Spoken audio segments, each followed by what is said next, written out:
मेरो बड्डामा के गरेर कस्तो माया लाग्यो बड्डाको पनि बनाउनु पर्यो कहाँ गएर रहेछ फेरि यसको बट्टा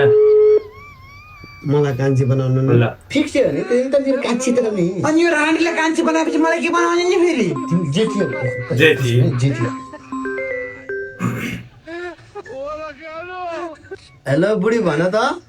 हेलो बड्डा कहाँ हो के गर्दै हो ए म भर्खर निस्केँ नि बुढी यति बेलासम्म नआएको 5 बज्यो त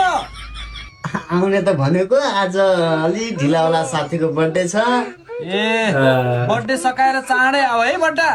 अब छिटो भन्दा पनि अनि आज birthday फेरि यस्तो छ, है? खानपिन हुन्छ बुढी म त राति 2-3 बजीसम्म यतै दुईटा साथी छन् यतै हुन्छ कि ल हुन्छ साँझ धेरै रक्सी नखानु के अरे है समयमै घर आउनु ल मैले अहिले राखेँ म है ल ल म धेरै रक्सी खान्न मिलाएर म आउँछु नि 2-3 बजे है त ल बाई बाई बाई बाई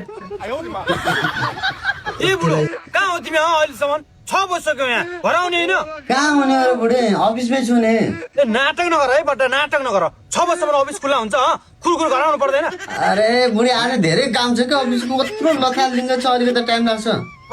अझ खुबै बढी काम थियो गरे मलाई थाहा छैन र तिम्रो बानी के हो भनेर दुनियाँ केटीसँग बस्ने अनि रक्सी खाने त्यही त होला बढी काम यो मा खराब गरेर चाहिँ मान्छेलाई कत्रो कामको प्रेसर त यहाँ बोझले गाली गर्छ थर्काउँछ खराइरहेको छ गरा अझ उल्टो थर्काउँछ हेर्दा त घर आइजन तेरो त के हुन्छ यहाँ आएपछि थाहा हुन्छ पक्क तँलाई यस्तो त आइमै सक्नु नसक्यो